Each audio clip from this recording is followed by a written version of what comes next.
नमस्कार प्रणाम। जैसे कि आप सब देख रहे हैं खुशी न्यूज। अभी खुशी न्यूज से बातचीत करने के लिए जुड़ चुके हैं भोजपुरी के सुपर स्टार मुन्ना मतलबी जी।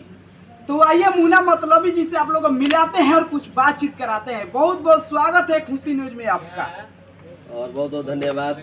खुशी न्यूज से जे भी देखे अला ओकरा के प्रणाम बा हमरा ओर से, और आपके भी बहुत बहुत स्वागत। आपका एक गाना आया था, उस गाने को कहीं ना तो कहीं खेसारी लाल यादव, ट्रेंडिंग स्टार कहे जाने वाले खेसारी लाल यादव आपके गाने को उठाकर गा देते हैं। तो सबसे पहले मैं चाहूंगा कि उस गाने को 2-4 लाइन दर्शकों के बीच होना चाहिए। बिल्कुल बिल्कुल। गाना में रहे कि कमे तू लब ज़्यादा शौक करेलू, ये हमारा टाइटल है। और लेकिन गाना जौन खेसारी भैया गौलन उनकर खाली एगो टाइटल बदलाई रहे, खाली इश्क टाइटल रहे, जौन के उनका गाना ब्लॉक हो गई और हमार बाय आज भी यूट्यूब हो, तो उसे कोनो इशू नहीं है, टकरात रहेला। लेकिन गाना रहे इश्क में हम के रुबावेला, ठीक से न कहो बतियावेला, इश्क में हम के रुबावेला, ठीक से न कहो बतियावेला, बात बात में रूस जानू बा हमसे लड़ेलू, कम तू लव ज्यादा शौक करेलू, वेटिंग बतावे तो ब्लॉक करेलू, कम तू लव ज्यादा शौक करेलू, वेटिंग बतावे तो ब्लॉक करेलू। वाह, आप तो गर्दा उड़ा दिए हैं महाराज। बहुत प्यारा गाना रहा है। बहुत खतरनाक अंदाज में शेर सॉन्ग गाए हैं। और आपका कोई अगर गाना हो सोशल मीडिया पर, वो गाना हो जाना चाहिए तो 4 लाइन दर्शकों के बीच। अभी मैंने 5-7 साल पहले को गाना गौल रही, जन कि इंस्टाग्राम पे 3 बार 3 राउंड वायरल हो रहा, और गाना के अंतरा खाली वायरल हो रहा गाना रहे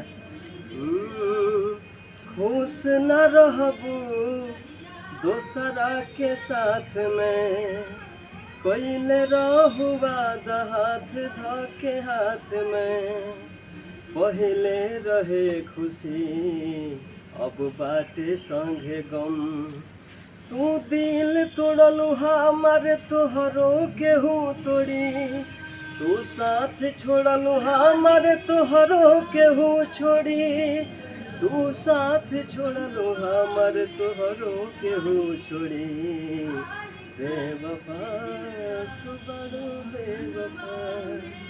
क्या जबरदस्त तरीके से आप गा रहे हैं। शेर सॉन्ग लगता है कि आप कहीं प्यार में धोखा खाए हैं। ना ना भाई, ऐसा बात नहीं है।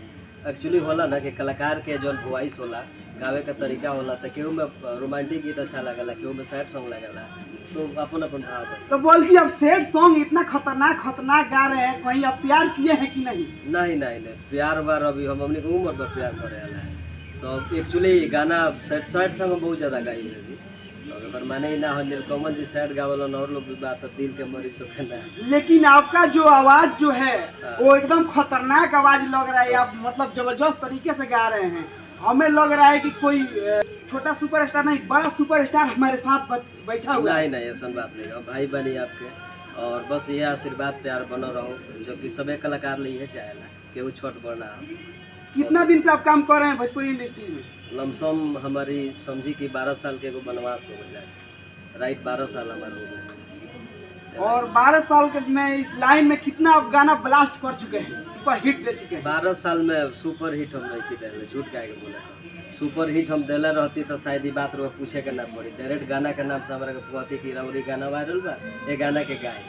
हालांकि संगीत से हमार परिवार, हमार पेट, हर चीज़ चलता, एक खातिर पब्लिक के बहुत आभारी बने। हाँ, आगे आप क्या बवाल करने वाले हैं 2026 में? 25-26 में फिलहाल ही है बाकी हमने के सिंगिंग सुपरस्टार में गोपालगंज जिला का ऑडिशन में हमने आयल बनी गया। तो आप सबके प्यार से आशीर्वाद से हमके सिलेक्शन हो चुकल बा, तो आगे आशीर्वाद ऐसे ही बनल रहो। और हमारा यूपी बिहार भोजपुरिया लोग से ये चाह कि आशीर्वाद जिन्हें सबका मिलेला वही तरह बस मिले। आपका जो गाना अभी फिलहाल में आया हो, उस गाने को 2-4 लाइन दर्शकों के बीच गुनगुना सकते हैं? नहीं, फिलहाल अभी तो 6-7 महीने से गाना वाना गौले नहीं की। स्टेज शो थोड़ा होला तो स्टेज शो से बिजी रहे हो। बाकी अपन प्यार आशीर्वाद अब गाना काल से रेडी हो। हाँ, बाकी आपके बहुत बहुत धन्यवाद। लेकिन आप जबरदस्त तरीके से गा रहे हैं। सब कृपा भाई के आशीर्वाद। कुछ हो ना हमने गाएंगे, बस थोड़ा सा रियाज का वही हमने गाएंगे। कितना तक आप पढ़े लिखे हैं? मैट्रिक और इंटर भी हमार भाई, लेकिन ये सब लाइन में ज़्यादा मन लागल तब पढ़ाई वढ़ाई छोड़ दिया लाइन में बिजी है। शादी हुआ है कि नहीं हुआ है? नहीं, अभी शादी नहीं कर भाई। कब तक शादी करने वाले हैं? शादी अभी एंगेजमेंट हमारा हो चुकल बा और बहुत ही जल्द लगभग 26-27 में शादी के लिए हम ही अब बोलाइएगा कि नहीं अपने शादी में? सबका के बुलाए, और वो तो बहुत खास बनी है, बात जरूर हम बुलाए, सबका के बुलाए। तो लास्ट में अब क्या बोलना चाहते हैं हमारे खुशी न्यूज के बारे में? अब यह कहल चाहब कि जितना लोग बा पूरा भर भर के आशीर्वाद देही कि जो न्यूज चैनल बा भारत के नंबर 1 चैनल होके और बहुत खूब लोग तरक्की करी, हमहू करी, सबका आशीर्वाद मिलत रहो। देख सकते हैं कि यही है मुन्ना मतलबी, जो कि जबरदस्त तरीके से गाते हैं, सैड सॉन्ग गाते हैं कि इनका एक बार आप गाना सुनेगा तो इनका फैन हो जाइएगा। तो आप लोग क्या राय देते हैं कमेंट में बताइएगा, और वीडियो कैसा लगा, वीडियो अगर आप लोग को अच्छा लगा तो वीडियो को लाइक करिए और वीडियो को शेयर करिए, और वीडियो में एक अच्छा सा कमेंट में बताइए कि वीडियो कैसा लगा। फिर मिलेंगे नेक्स्ट वीडियो में। थैंक